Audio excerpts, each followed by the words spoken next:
Ya, Bismillahirrahmanirrahim. Assalamualaikum warahmatullahi wabarakatuh. Hari ini saya ingin memperkenalkan diri. Nama saya Angga Kusuma, asal dari Depok, tepatnya di Depok Lama atau yang kita tahu itu Grand Depok City atau Kota Kembang.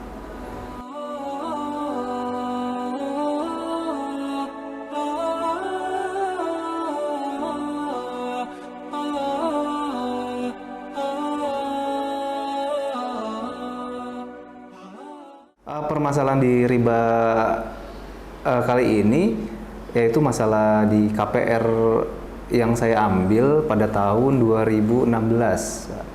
Kebetulan pada saat itu memang untuk bank ya, atau untuk yang kita minta tolong itu berlabel bank syariah, Pak. Tetapi dengan seiringnya waktu ada yang agak merasa janggal sedikit gitu, Pak, dari yang notabene bank syariah itu yang harusnya kan tanpa ada bunga gitu, Pak ya, tapi toh seiring berjalan itu kenapa ada bunga yang berjalan seperti itu, dan hati juga kurang apa ya, jadi kurang srek. Dan akhirnya memutuskan cari-cari searching di media sosial sih, terutama di Facebook dan di Instagram kalau nggak salah. Yang waktu itu ketemulah dengan Riba Crisis Center.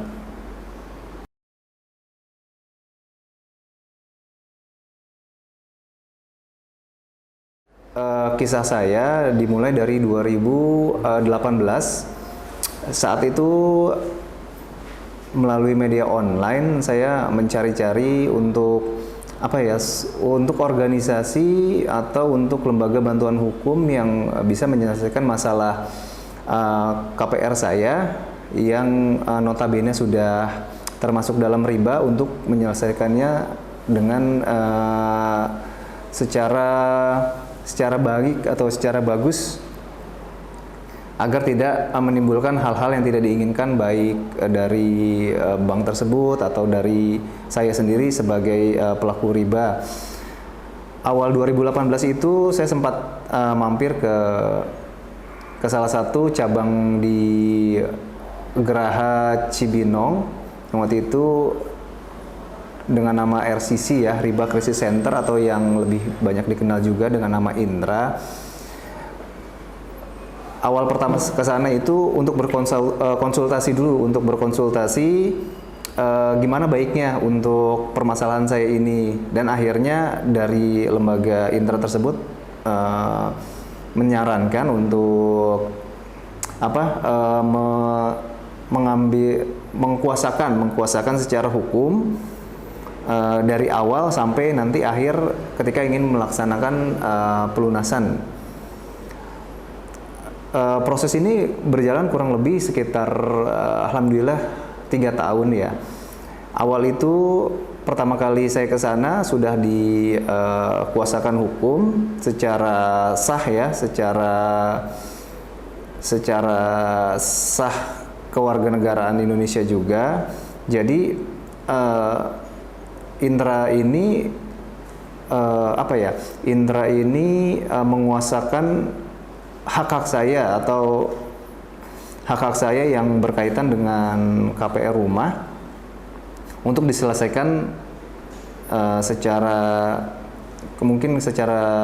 hukum ya, yang berlaku di Indonesia.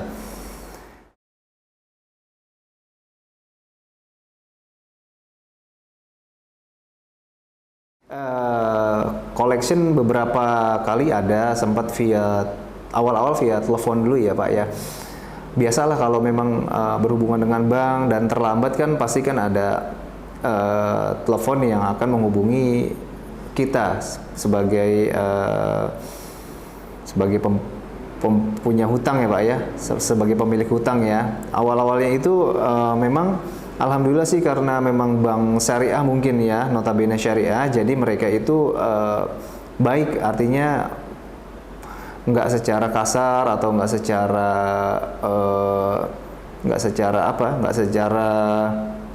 memancing emosi kita untuk menagih, Pak. Jadi mereka memang menghubungi kita baik-baik gimana untuk solusi ke depannya, tapi tetap Pak, kita mau melunasi hutang pokok, tapi dari bank tersebut, dari collection tersebut tidak bisa, karena ada sistem yang sudah terpasang di bank mereka yang akan menghitung nominal yang harus kita bayar. Untuk bulan-bulan pertama sih masih sering banyak telepon Pak, dengan berganti-ganti orang ya. Dari si A bulan ini, besoknya besoknya si B, bulan besoknya si C. Setiap bulan pasti ada. Dan kita sama jawabannya, ingin membayar pokoknya saja tanpa membayar bunganya, seperti itu.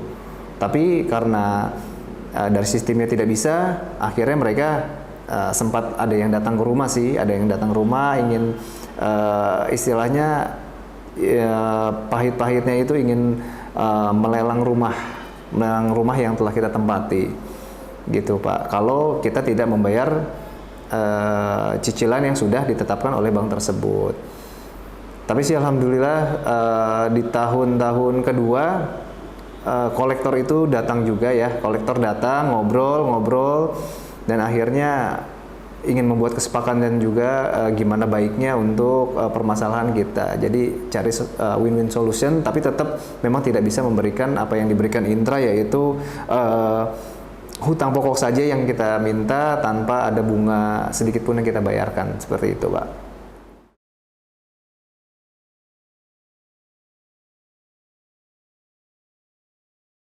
Nah, sebelumnya saya mungkin ingin cerita dulu ya, di tahun 2010 yang agak lampau. Sebenarnya saya juga pernah sih untuk bersenggolan dengan riba itu sendiri, Pak.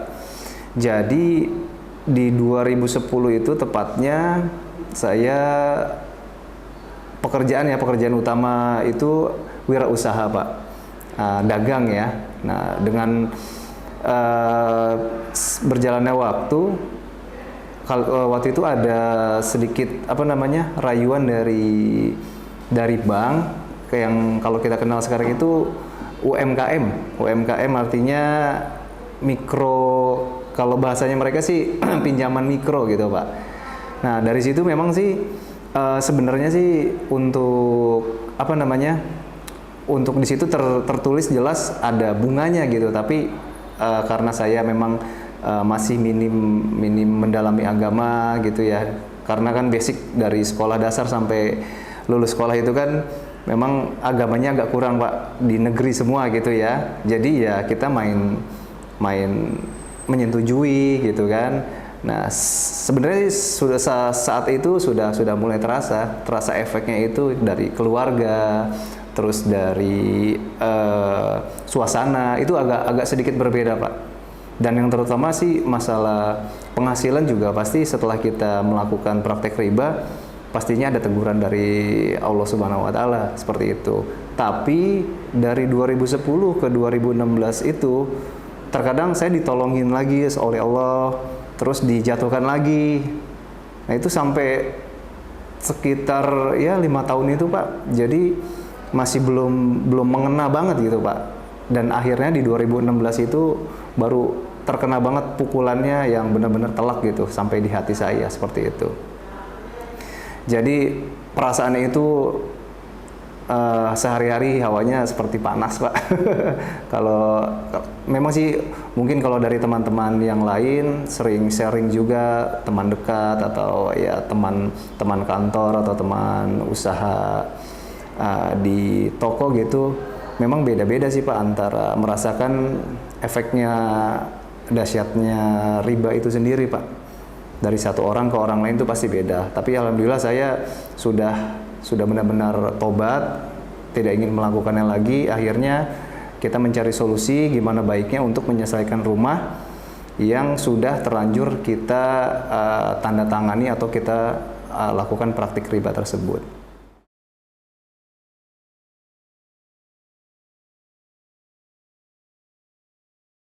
Baik, untuk proses pertama kali saya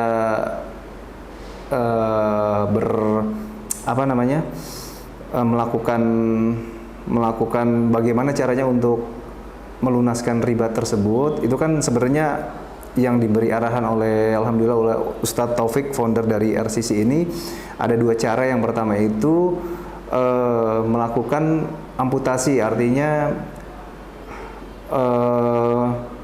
aset yang kita punya atau aset yang riba tersebut kita jual, lalu kita lunas, ya sudah selesai.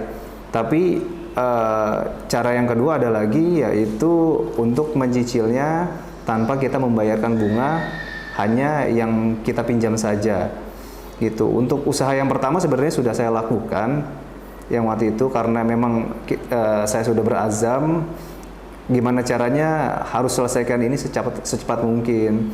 Waktu itu sudah mengiklankan rumah di platform-platform online, tapi hasilnya memang masih belum bisa terjual, dan akhirnya saya mengambil inisiatif untuk tidak membayar, artinya kita untuk menstop cicilan yang masih ada bunga atau riba tersebut, lalu kita ingin membayar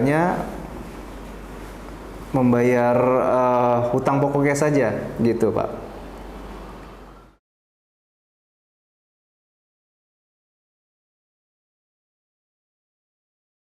Ketika itu saya mempunyai tagihan itu di awal kontrak itu 308 juta rupiah. Tetapi karena 2 tahun saya menyicil dengan kesepakatan kontrak awal, jadi satu bulan itu sekitar 4.500.000 dikali 24 bulan. Jadi kurang lebih saya sudah mengeluarkan sekitar 4 juta kali 12 sekitar kurang lebih 100 juta ya Pak. 100 juta untuk pembayaran, tetapi setelah 2 tahun berjalan dan akhirnya saya rasa ada yang salah, tapi itu tagihan itu masih di angka 275 juta Pak. Di saat itu di tahun 2018. Dan dengan treatment untuk tidak membayar bunga tetapi hanya membayar pokok, jadi kan kita stop dulu selama kurang lebih 3 tahun ya. Tapi tetap itu dari sistemnya bank itu naik terus, nggak ada stay di situ, dia naik. Tapi memang namanya bukan bunga Pak, di situ memang dirubah namanya ya, karena kan sistemnya itu kan banknya ini bank syariah, tetapi ya intinya sih sama aja seperti itu bunga-bunga juga. Dan total yang harus dibayarkan di tahun 2021 itu saya harus membayarkan sekitar 500 juta dari 275 yang saya stop di tahun 2018 seperti itu.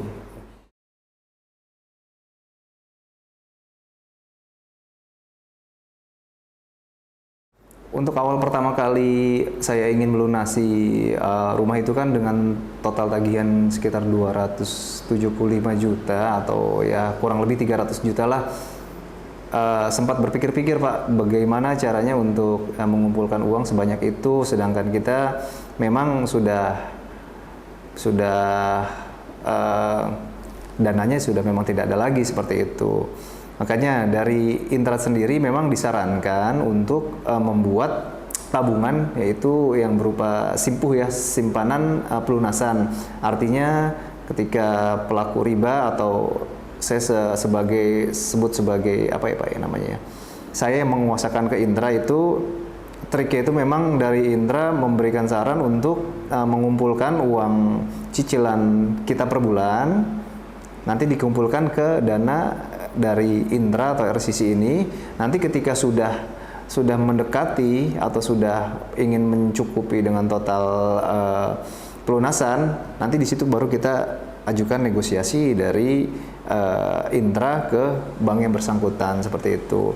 Ya, alhamdulillah dengan jangka waktu 3 tahun sih ini tergolong kalau saya rasa sih tergolong cepat sih, sangat cepat sih. Yang dimana memang kemampuan saya per bulannya itu kan di angka sekitar 5 jutaan saja. Kalau kita kalikan kan agak sedikit lama ya memang untuk mengumpulkan sampai uang 300 juta. Tetapi di program Intra ini memang ada namanya simpanan bergilir atau nanti kita bisa dipercepat atau didahulukan asal kita memenuhi kewajiban-kewajiban kita sebagai anggota di indera ini, Pak. Seperti itu. Jadi selain kita banyak berdoa, mungkin salah satunya juga ikhtiar kita harus bertambah. Yang artinya dulu ketika saya itu hanya seorang wirausaha dengan pendapatan yang sekian, gimana caranya kita untuk mendapatkan pendapatan yang lebih. Akhirnya dengan ikhtiar saya itu sambil bekerja, jadi dengan dua pemasukan yang kita kumpulkan dengan niat memang untuk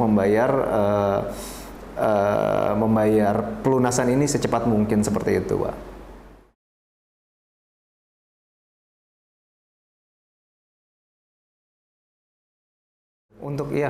Untuk tahap-tahap negosiasi dengan bank dari Intra sendiri itu memang butuh beberapa kali surat menyurat ya, Pak, nggak langsung, karena mereka permintaannya itu biasanya di atas rata-rata, Pak, di atas, artinya di atas pokok ya, dan kita sendiri ini mintanya itu kan pas pokok. Jadi selama ini kalau tidak salah ingat itu sekitar 4-5 kali surat menyurat. Artinya ketika kita menyurati A, nanti untuk bank tersebut menjawabnya B, Mas. Jadi masih belum ketemu. Jadi masih belum ada titik temu.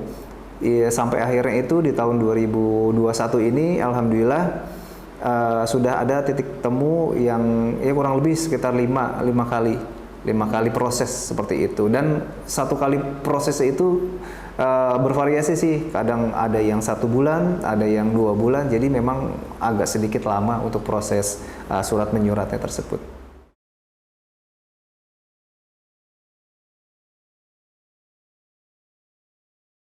Mungkin bagi kawan-kawan semua di RCC TV ini, ya alhamdulillah, balik lagi kita sebagai umat muslim memang harus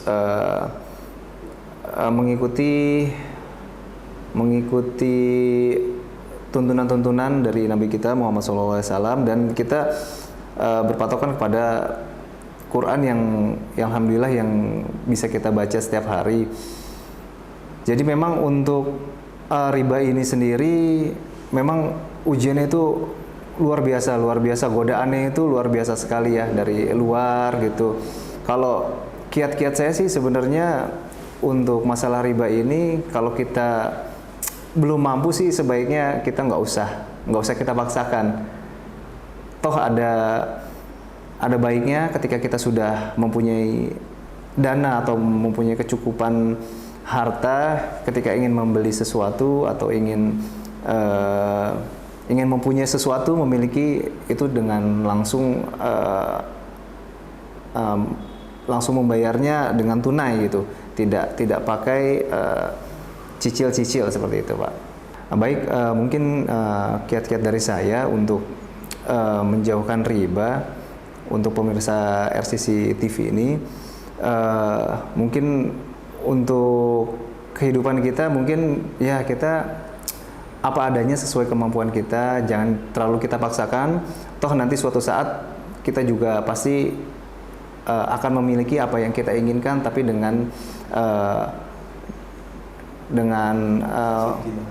seizin Allah Subhanahu wa Ta'ala, seperti itu. Jadi kita nggak usah terlalu paksakan, nanti suatu saat pasti itu jadi milik kita, insya Allah.